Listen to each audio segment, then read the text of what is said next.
본문 말씀은 이제 지난주에 비해서 완전히 다른 요셉의 모습이죠. 지난주에는 형들의 이야기를 17세 어린 나이로 이 형들과 같이 양을 치던 그 요셉이 형들의 또 잘못을 아버지에게 순수하게 이야기를 하고 개혁 성경에서는 그걸 고자질이라고 얘기했어요. 그러던 그가 형들에게 미움을 받죠.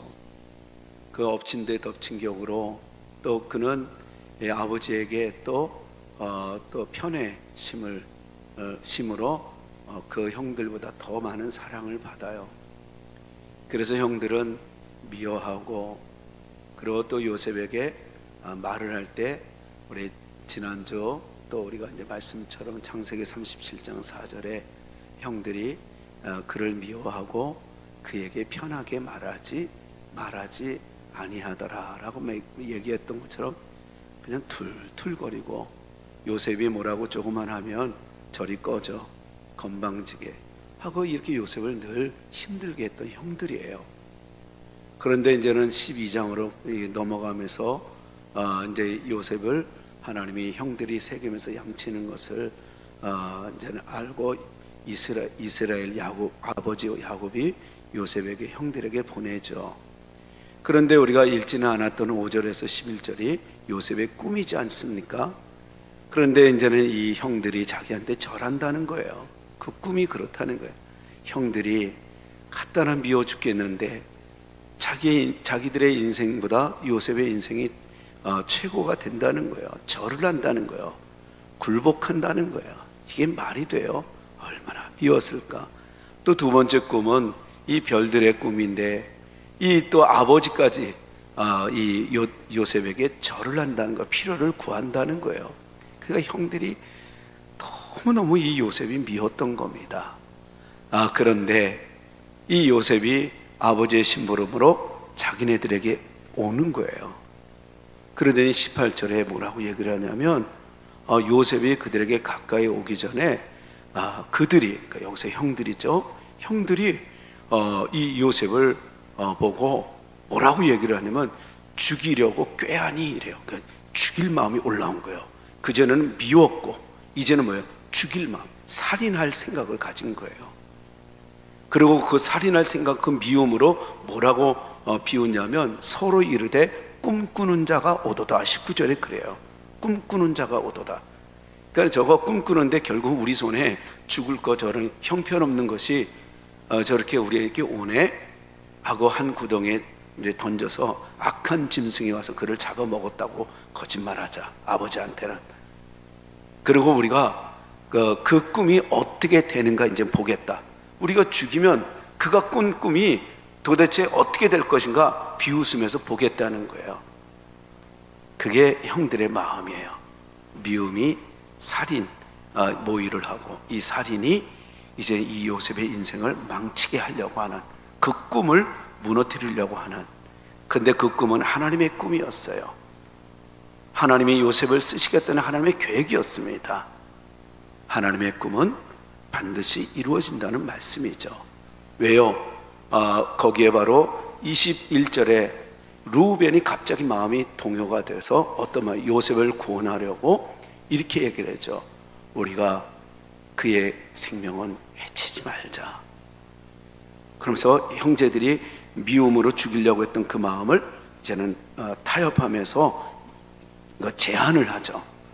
근데 제안을 하자니 형들의 자기 동생들의 모습을 보니까 맏형인 이 루벤이 재차 22절에 또 얘기를 해요.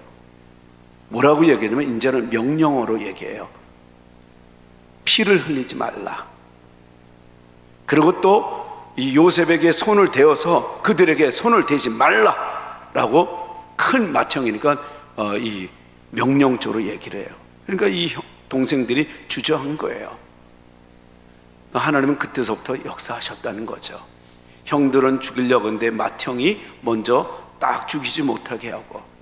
저는 여러분들 이번 한 주간에도 어떤 상황이 와도 여러분들은 결코 무너지지 않도록 이끄시는 하나님인 줄 믿습니다. 반드시 세우십니다.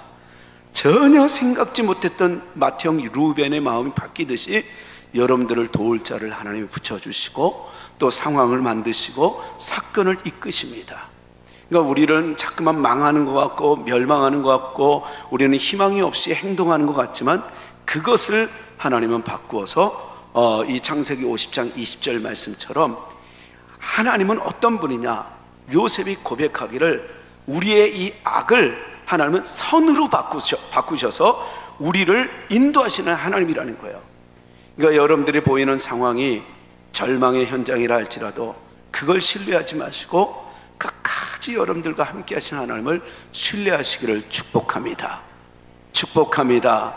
그러니까 선으로 바꾸시는 하나님이라는 거예요. 그러니까 루벤 마음이, 맏형 마음이 바뀐 거예요. 거기에 머물지 않아요. 이제 형들이 죽이려고 했는데 맏형이 바뀌니까 또 이제 네 번째 형 유다가 마음이 바뀌어요.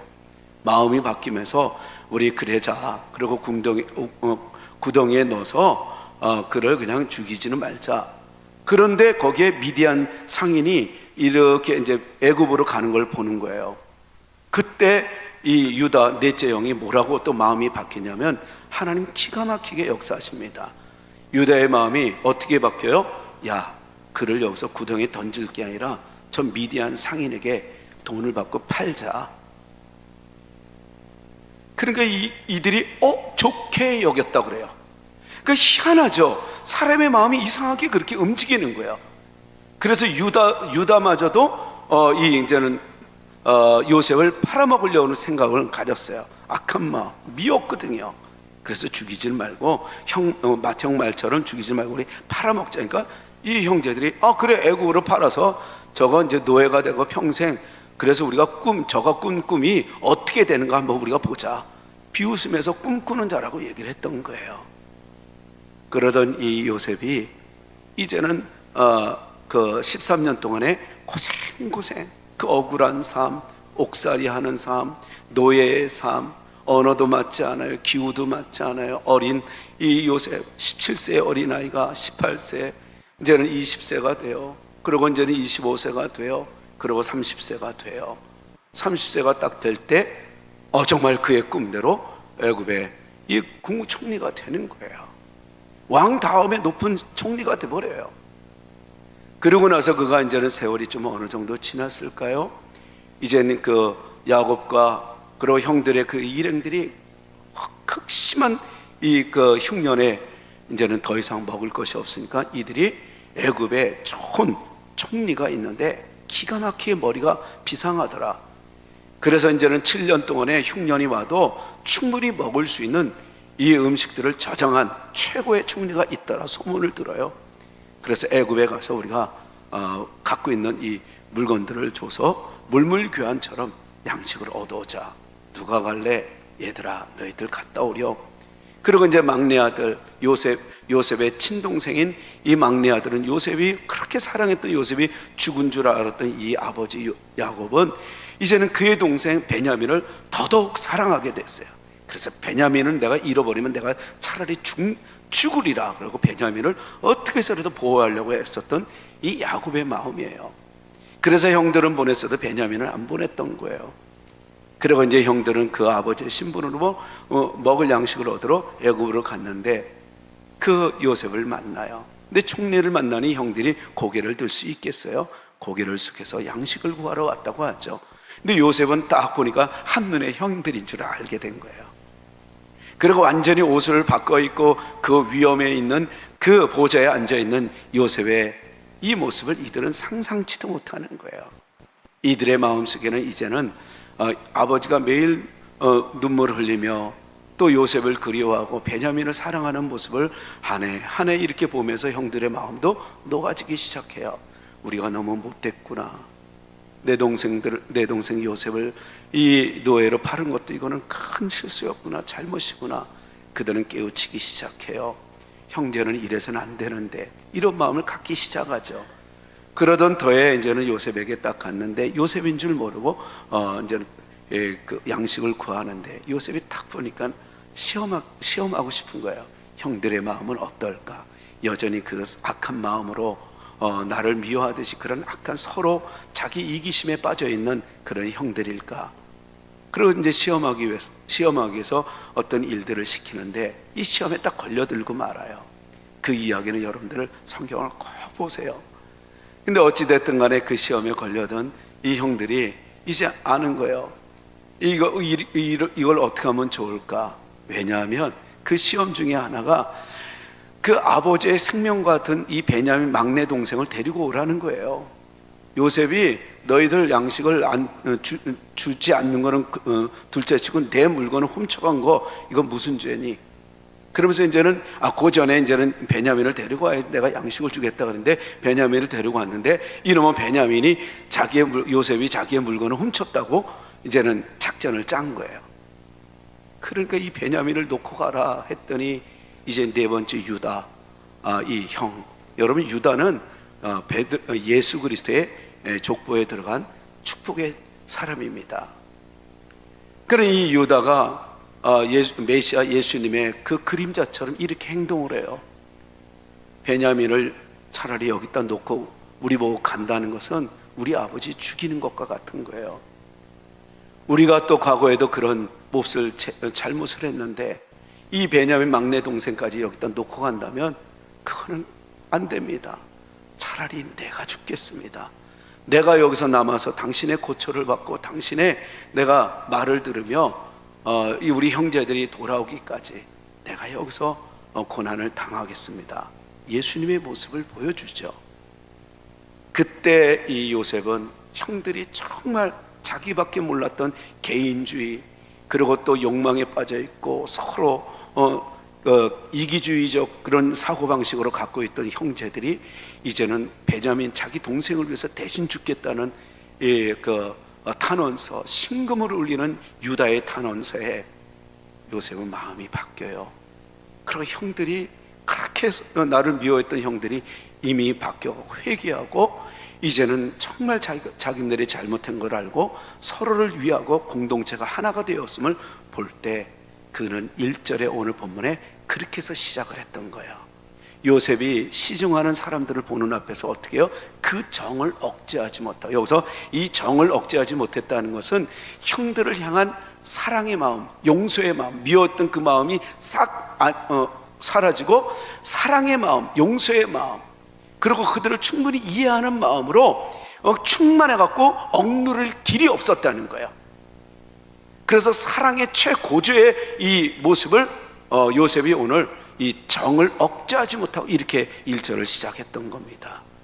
그러면서 이 자기 곁에 있는 모든 사람들을 다 물러가라 하고 그 형제에게 다가가서 내가 요셉이라고 자기를 알려요.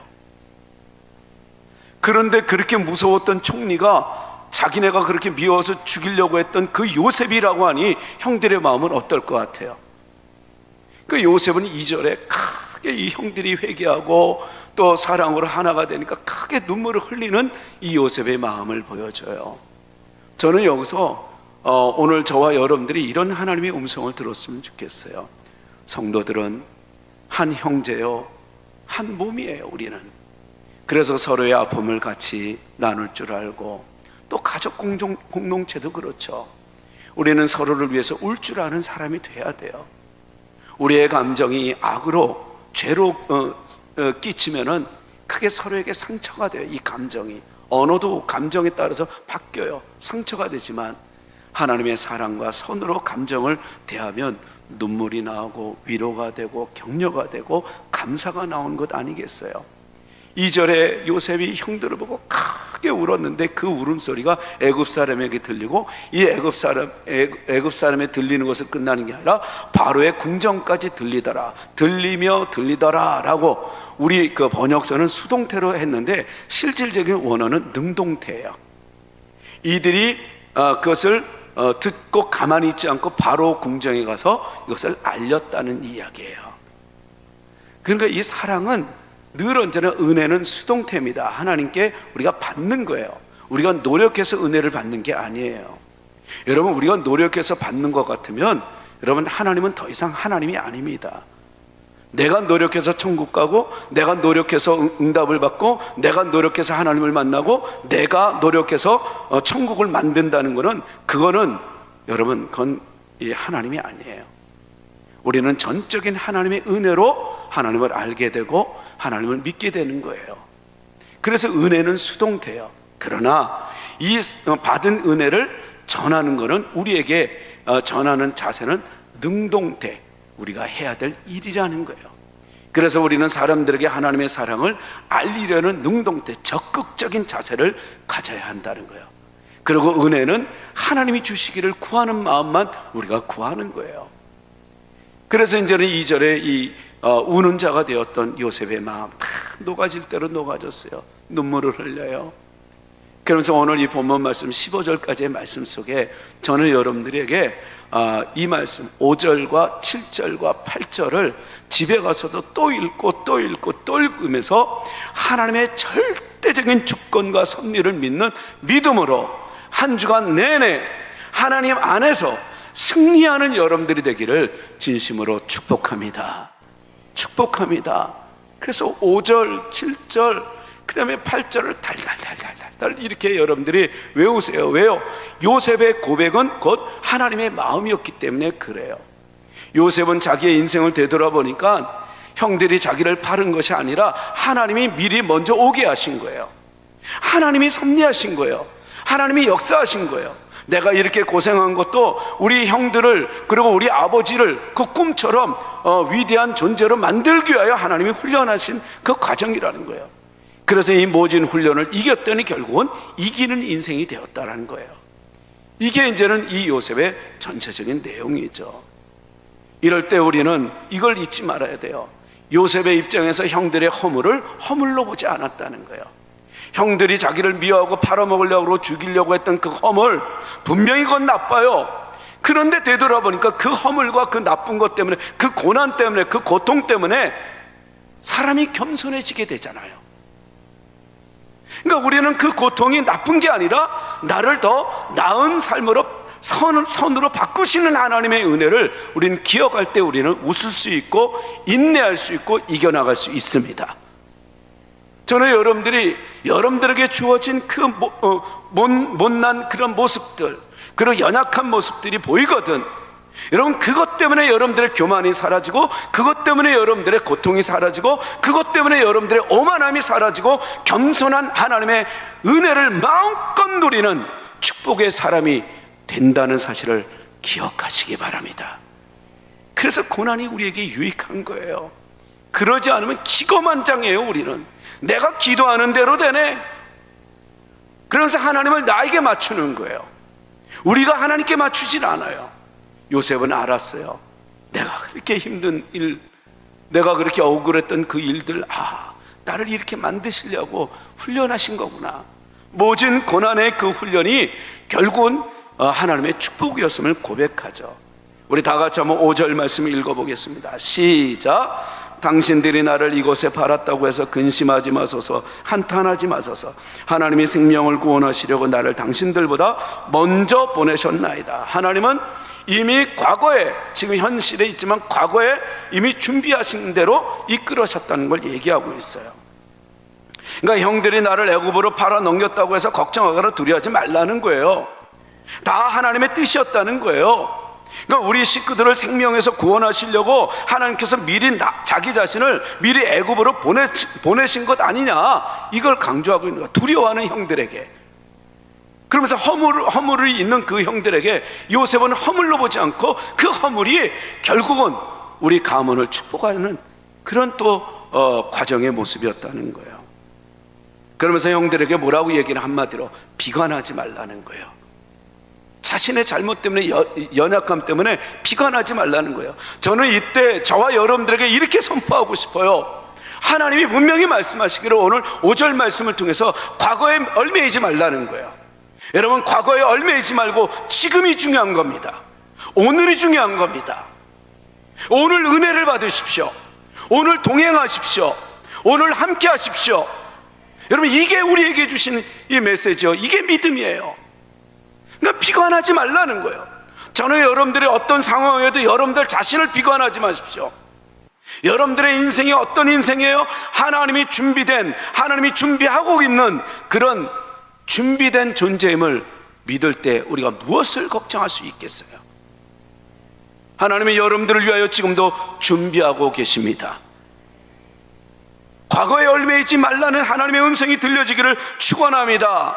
그러니까 오늘 이 본문 말씀에 보면 이 요셉의 이 신앙의 고백은 줄곧 뭐예요? 이렇게 행동했고 이렇게 이런 일들이 일어났던 모든 일들, 당신들이 나를 팔았고 내가 또 고난 속에 있었던 이 모든 것들이 뭐라는 거예요? 하나님이 하셨다고, 하나님이 그의 인생의 주어가 되었다는 거예요. 저는 여러분들의 삶에 여러분들이 주어가 아니라 하나님이 주어가 되기를 바라요. 여러분들이 이런 일을 했고 저런 일을 했어도 늘 언제나 하나님을 드러내 보이는 삶. 여러분, 우리는 왜 우리의 인생이 귀하다고 얘기했어요? 몇 주 전에 여러분 우리가 얘기했잖아요. 왜 우리의 이야기가 귀해요? 우리의 이야기가 알고 보니까 그게 하나님의 이야기이기 때문에 소중하다는 거예요. 여러분들을 통한 하나님의 이야기이기 때문에, 여러분들의 삶에 여러분들의 어떤 일들이 다 알고 보면 하나님의 이야기예요.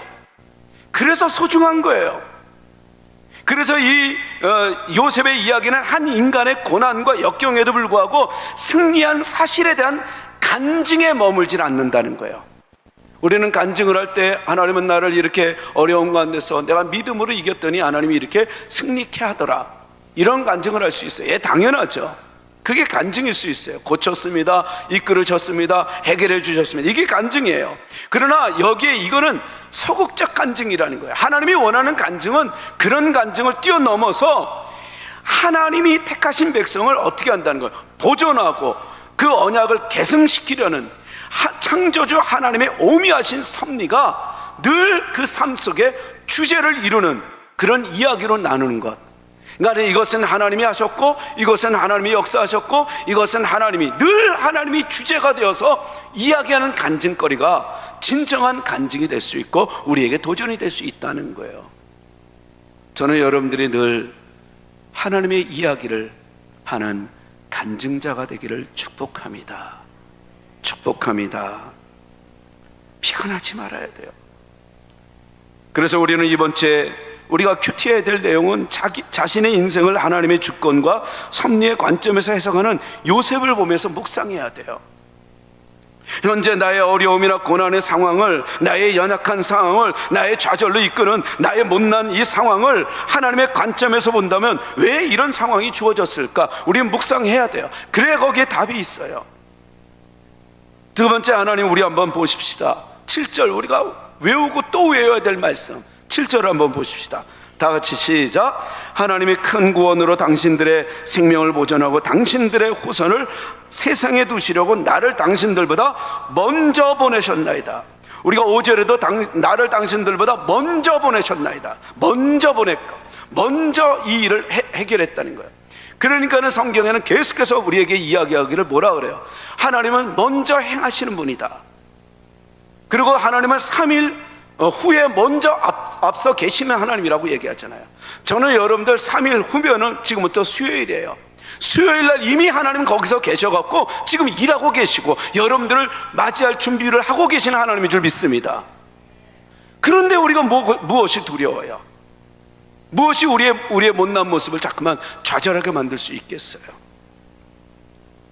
그러니까 하나님께서는 형님들과 또 형님들의 아이들까지도 목숨을 구원하려고 우리의 가문을, 온 식구들을 다 책임지게 하려고 나를 애굽으로 보낸 거잖아요. 늘 하나님은 우리에게 과거로 역사하셨고 우리는 현재로 과거에 준비하신 하나님의 은혜를 누리는 존재. 그러니까 하나님께서 이곳으로 나를 보내신 것이 이거 얼마나 놀라운 일입니까? 그분께서 우리에게 얼마나 이 큰 복을 내리신 겁니까? 하면서 그는 뭐라고 얘기해요? 하나님의 구원을 커다란 구원이라고 고백해요. 하나님이 무슨 구원으로요? 우리 한번 7절 말씀, 하나님이 무슨 구원으로요? 큰 구원으로. 여러분 이거 잊지 마십시오. 여러분 구원이라는 건 두 가지의 종류를 얘기해요. 하나는 본질적 구원, 영생으로 우리를 지옥에서 천국으로 인도하는 구원을 얘기해요. 하나님과의 만남을 얘기해요. 하나님과의 결혼을 얘기해요. 이게 구원이에요. 하나님과의 임마누엘 동행을 얘기하는 거예요. 함께하는 것이 이게 구원이에요. 그 다음에 우리 성경은 큰 구원, 커다란 구원이라고 얘기해요. 오늘 요셉도 역시 자기를 구원하시는 하나님을 알아요. 근데 거기에 머물지 않고 큰 구원으로 이끄시는 하나님을 지금 찬양하고 노래하고 있는 거예요. 형들 너무 걱정하지 마. 우리를 구원하는 정도가 아니라 큰 구원으로 인도하시는 하나님이야. 여기서 크다라는 이 형용사가 이게 원어를 보면 깨돌라라는 거야. 깨돌라. 깨를 빠서 달라 이런 말처럼 깨돌라. 이 소리가 뭐야?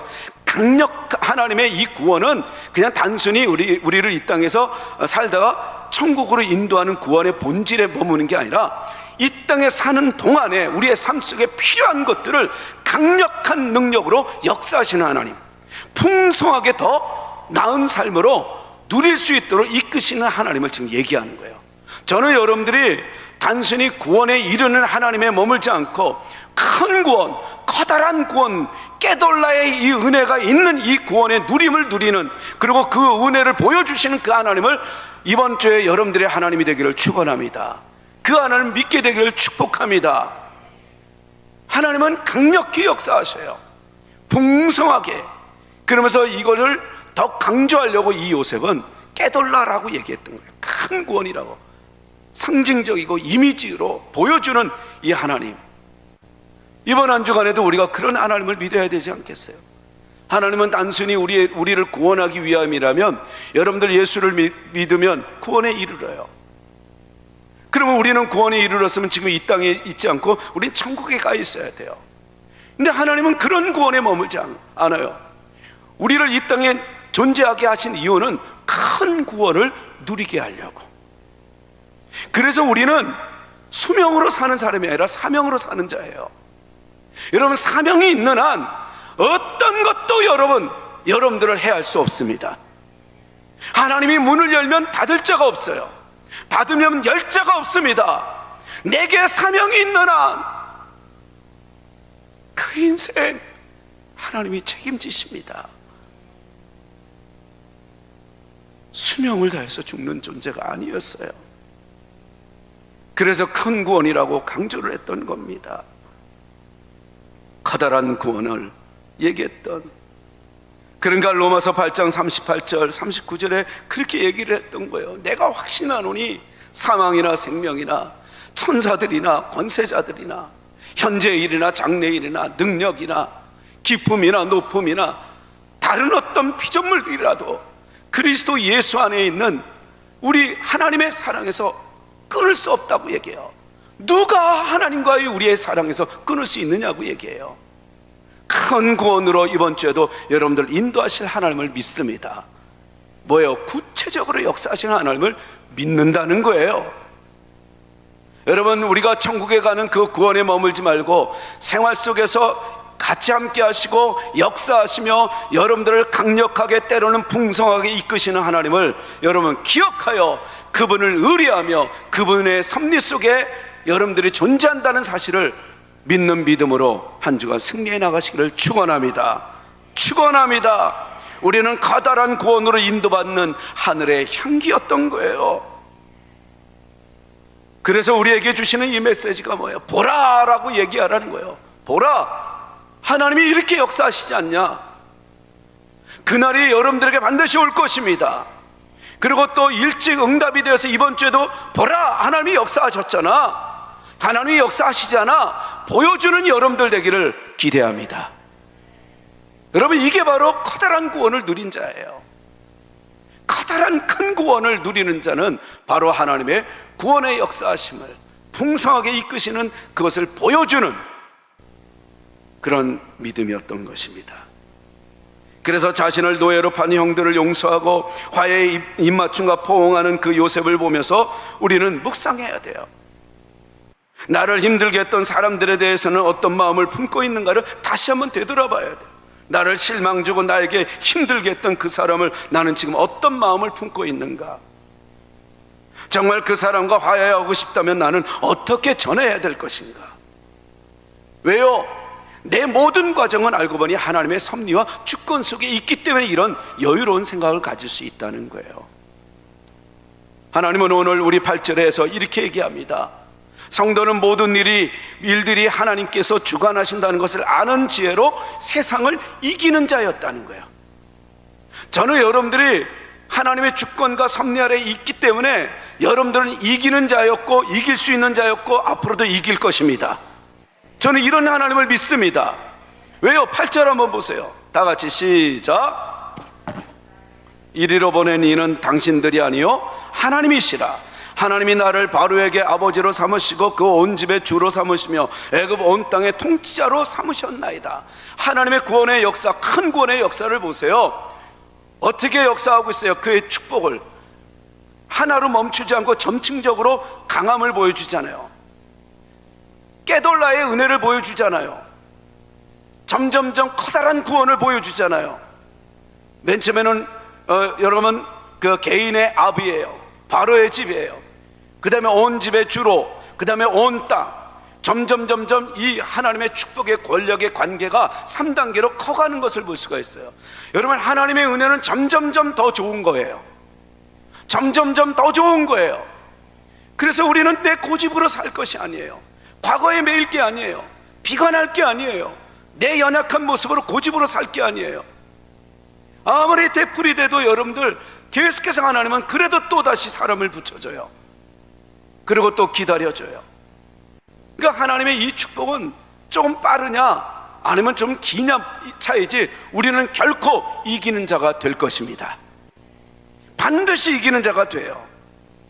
그래서 과거에 자신이 애굽에 팔렸던 일부터 이제 그의 가족들이 애굽으로 이주해 와야 하는 일까지 모든 일을 하나님께서 주관하신다는 것을 지금 요셉은 얘기하고 있었던 거예요. 따라서 그는 형제들을 용서할 수 있었던 거예요. 그리고 그의 꿈 역시 이룰 수 있었던 겁니다. 이 모든 것이 하나님의 섭리구나. 그렇다면 이 섭리를 통해서 나에게 원하는 게 뭘까? 나의 이 은혜로운 이 삶은 뭘고 나의 못된 이 지금 내 삶은 어떻게 나가야 될 것인가? 이런 것들을 계속해서 우리는 이끌어 나가는 하나님의 섭리 속에 자기를 되돌아보면서 점검해 나가는 거예요. 우리도 세상의 모든 일을 주관하시는 분이 하나님이시라는 사실을 잊어서는 안 됩니다. 그런 사람이 세상을 이길 수 있습니다. 어떤 상황에서도 하나님이 지금 함께 하시고 이끄신다는 걸 잊어서는 안 됩니다. 하나님이 세상의 모든 일을 주관하신다는 이 사실을 믿는 사람만이 세상을 살아가면서 겪게 되는 고통과 환난을 이길 수 있고 그가 얻게 되는 모든 기쁨과 즐거움을 통해 하나님을 찬양할 수 있게 되는 거예요. 저는 여러분들이 하나님의 섭리와 주권을 신뢰하여 어떤 상황에서도 하나님의 뜻을 찾고 하나님을 노래하며 찬양하는 승리자가 되기를 축원합니다. 제가 수요일날 예배 끝나면 집에 가서 꼭 보는, 꼭은 아니고 이제 자주 보려고 애를 쓰는 좋아하는 프로가 하나 있어요. 그것은 골대녀예요. 여러분들 골대녀라는 그 프로 알아요? 여자들이 다행이네요. 예. 저만 텔레비 보는 줄 알고 지금 다들 그렇게 해갖고 주여 우리 목사님 텔레비 보나이다. 나는 성경 볼 때 우리 목사님 텔레비 보나이다. 뭐 이렇게 좀 긴장을 했는데 본다는 분이 동참을 했어요. 근데 그 딱 보면 거기는 여자들이 축구팀을 구성해갖고 이제 게임을 하는 거예요. 시합을 하는 거예요. 근데 별의별 이제 팀들이 있어요. 근데 거기 아나코나라는 이 아나운서 여성 팀들로 구성된 그 팀이 있어요. 근데 전반기에도 그 팀들이 전 시즌에서도 1승밖에 못했어요. 그러니까 승리가 그렇게 갈급했던 거예요. 그래서 얼마나 연습을 많이 했는지 몰라. 그리고 이제 시합에 들어왔어요. 이를 갈구는 거예요. 내가 반드시 우리가 이겨야지. 한 번만은 우리가 이겨보자. 그리고 한 번도 못 이긴 저 팀만큼은 우리가 이겨보자. 그러니까 탁 마음을 먹었어요. 그리고 게임을 했어요. 진짜 막상막하요. 얼마나 잘. 근데 결론은 졌어요. 그래갖고 얼마나 우는지 이게 진 게 억울해서. 그때 그 감독을 맡은 사람이 누구냐? 이영표 감독이에요. 이영표 감독이 이렇게 이야기를 합니다. 시합에서 가장 가장 힘든 게 뭘까요? 시합에서 가장 괴로운 게, 미칠 것 같이 힘든 게 뭘까요? 그건 지는 겁니다. 그러니까 이 여자 아나운서들이 막 울면서 맞대 지는 것처럼, 시합을 하면 결국은 이겨야 되는데 지는 것, 한 번, 두 번 지다 보니까 얼마나 이 자존감이 무너지는지, 이제는 지는 게 지긋지긋하고 너무 싫다는 거예요. 그 지는 게 너무 괴롭다는 거야. 그때 이영표 감독이 얘기를 합니다. 이것이 가장 힘들다면 앞으로 지옥 훈련 아무리 힘들어도 지는 것보다 덜 힘들다고 생각하면 그 지옥 훈련을 이겨낼 수 있습니다. 여러분들은 어떻게 생각해요? 지는 것보다 더 힘든 게 없다면 어떤 훈련을 우리가 못할까요? 여러분들의 인생은 하나님의 손에 있습니다. 그리고 하나님은 여러분들을 지금까지 이끌어 오셨습니다. 그리고 앞으로도 이끌어 가실 거고 큰 길을 열어주실 겁니다. 기적으로 행하실 겁니다. 여러분들과 함께 하십니다. 여러분들을 치료하시는 분이십니다. 여러분들을 고치시는 분이십니다. 여러분들을 더 나은 삶으로 길을 열어주고 또 열어주시는, 새 길을 열어주시는 하나님이십니다. 그런 하나님이 여러분들을 반드시 이기게 하시는 하나님인데, 그것을 우리가 바라보면 우리는 오늘 내가 좌절하고 내가 못난 모습인 것 같아도 우리는 또다시 일어설 수 있을 겁니다. 그걸 보지 못하는 거예요. 또 하나, 질 땐 지더라도 뭐 우리가 열심히 하고 다음엔 또 지, 또 저면 할 수 없지 뭐, 이러면 이 사람은 어떤 훈련도 독한 마음을 가질 수가 없고 그 지옥 훈련이라는 단어를 쓸 수가 없다는 거예요. 왜냐하면 지는 게 그냥 그저 그러니까. 근데 지는 게 너무 괴롭고 지는 게 너무 고통스럽다면 이기기 위해서 어떤, 이거보다 더 힘든 게 어디에 있겠느냐라고 본다면 지옥 훈련도 얼마든지, 아무리 극심한 훈련이라도 이겨낼 수 있다는 거예요. 왜? 어떤 게 더 힘들기 때문에, 지는 게 더 힘들기 때문에. 여러분들의 인생, 사탄에게 지는 게 더 힘들다고 느껴진다면 우리가 왜 기도하지 않고 왜 훈련하지 않아요? 하루하루 우리가 지더라도 뭐 할 수 없지, 이렇게 넘어온 것 아닐까요? 여러분, 이렇게 넘어오는 한 우리는 승리의 길이 계속 점점점 딜레이가 되는 거예요. 마침내 40년이 돼갖고 1세대는 광야에서 다 죽고 2세대에 의해서 결국은 그들은 죽었지만 그들의 이 못난 모습이 누구에게 흘러가요? 그 후손들에게 흘러가서 우리도 이렇게 살아서는 안 되지, 거기서 거듭나서 그 복을 누리는 건 맞아요. 근데 저는 여러분들의 때에, 여러분들의 시대에, 여러분들의 시기에 하나님의 은혜가 큰 구원이 되기를 축복합니다. 그 구원을 누리는 우리 모두 되십시다. 지는 걸 싫어하는 우리 모두 되십시다. 인생은 시합이에요. 인생은 해석이에요. 나의 관점으로 해석하느냐, 하나님의 관점으로 해석하느냐. 요셉은 늘 언제나 하나님이 주어가 돼서 하나님의 관점으로 해석을 해나갔어요. 신앙은 해석이고, 이 신앙은 하나님의 관점에서 해석하는 게, 이게 신앙이에요. 어떤 상황에서도 더 나은 삶으로 이끄시는 하나님을 신뢰하며 과거에 묻히지 말고 비관하지 마시고 다시 한번 내일을 향하여 오늘 이겨내도록 오늘 훈련을 견디어 이겨 나가십시다. 기도하십시다. 여러분, 한번 눈을 감아 보세요.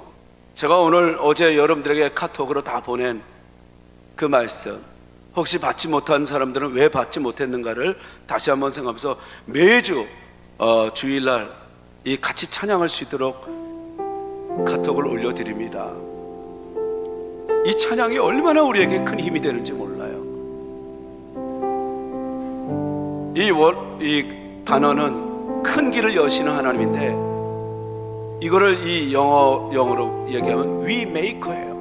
하나님은 내 길을 열어주시는 분이라는 거예요. 만들어주시는 분이라는 거예요. 늘 새로운 길을 열어주시는 분이라는 거예요. 위메이커.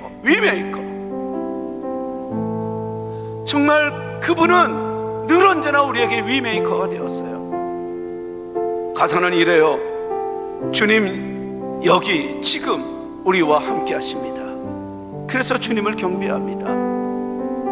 우리 마음을 만지시는 분이기에 나는 경배합니다. 우리의 삶을 변화시키는 주님이기에 나는 경배합니다. 우리의 마음을 치료하시는 분이시기 때문에 나는 경배합니다. 우리의 마음을 고쳐주시는 분이기 때문에 경배합니다. 큰 길을 열어주시는, 만들어주시는 분이기 때문에 나는 경배합니다. 여전히 오늘도 한결같이 나에게 기적을 행하시는 하나님이시기 때문에 나는 하나님을 경배합니다. 하나님은 나의 하나님이십니다. 약속을 지키시는 분이기 때문에 나는 경배합니다. 반드시 나의 진 모습이 아니라 이기는 모습으로 이끄시는 하나님이기 때문에 오늘 나는 또한 일어나서 하나님을 경배합니다. 어둠 속에 빛이 되시는 하나님이기 때문에 경배합니다. 그는 남의 하나님이 아니라 나의 하나님이십니다. 나의 하나님이십니다. 나의 하나님이십니다. 이렇게 찬양하는 이 찬양이 얼마나 은혜가 되었는지. 요셉이 이런 찬양을 했을 거예요. 위메이커. 요셉의 찬양이 아마 이랬을 거예요. 비록 내게 보이지 않아도, 비록 내게 느껴지지 않아도 여전히 일하시는 하나님, 여전히 나를 위해서 일하심에 결코 멈추지 아니하시는 하나님. 이 시간에 우리 같이 한번 결단할 때, 하나님은 언제나 나를 위하여 큰 길을 만들어주시고 새로운 길을 열어주시는 하나님이었습니다. 내가 오늘 조금 전까지 지는 모습이었다 할지라도 그 지는 것 때문에 내가 겸손해지고 내가 또다시 이제 일어설 수 있는 하나의 자양분이 될 수 있다면 내가 오늘도 일어서겠습니다. 하나님의 뜻대로 살겠습니다. 여러분, 한번 말씀을 붙잡고 한번 결단하며 나가보십시오. 우리 주여 한번 부르고 기도하며 나갑니다. 주여! 아버지 하나님 고맙습니다. 정말 우리의 길을 열어주시는 위메이커, 나의 인생의 위메이커. 하나님, 내 주변은 아버지 실패로, 내 주변은 지는 것으로 보여집니다. 하나님, 내 인생은 진 것 같아요. 하나님은 나는 억울하고 감옥에 들어가고 누구 하나 나를 알아주는 사람 없는 것처럼 나는 홀로 외롭고, 하나님, 야곱도 그 야보 강가에서 외롭게 자기는 진 것처럼 보였지만 하나님은 여전히 그를 이끄셨습니다. 나의 실패는 진 것이 아니라 이기기 위한 하나의 자양분이었습니다. 나의 고통은 하나님, 그 지옥 훈련과 같은 그 고통은 지는 것처럼 고통스럽지는 않습니다. 그 고통을 이겨내고 이기기만 할 수만 있다면 어떤 고통을 우리가 이기지 못하겠습니까? 하나님, 내 삶 속에 비록 보이지 않아도, 느껴지지 않아도 나를 위해서 여전히 일하시는 하나님을, 하나님이 요셉의 위메이커, 그 하나님이 나의 하나님이심을 이 시간에 믿게 하여 주옵소서. 하나님, 나를 치료하시는 하나님, 나를 만지시며 치료하시며 역사하시며 고쳐주시는 하나님, 주님을 찬양합니다. 주님을 경배합니다. 나의 하나님, 그 지키시는 어둠 속에 빛이 되시는 그는 나의 하나님, 나의 하나님, 나의 하나님, 나의 하나님, 나의 하나님.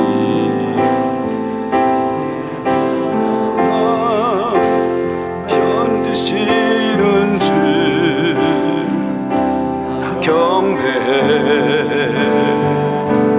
경배, 우리 마음 치료하시네. 우리 마음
같이 한번 찬양하며 고백합시다. 우리 다 같이 일어나서 찬양하겠습니다. 큰 길을 만드시는 주, 큰 길을 만드시는 주, 기적을 행하시는 주, 그는 나의 하나님. 약속을 지키시는 주, 어둠 속에 빛이 되시는 그는 나의 하나님. 나의 하나님, 나의 하나님, 나의 하나님, 나의 하나님. 비록 내게 보이지 않아도, 비록 내게 보이지 않아도, 비록 내게 느껴지지 않아도 일하시네, 일하시네,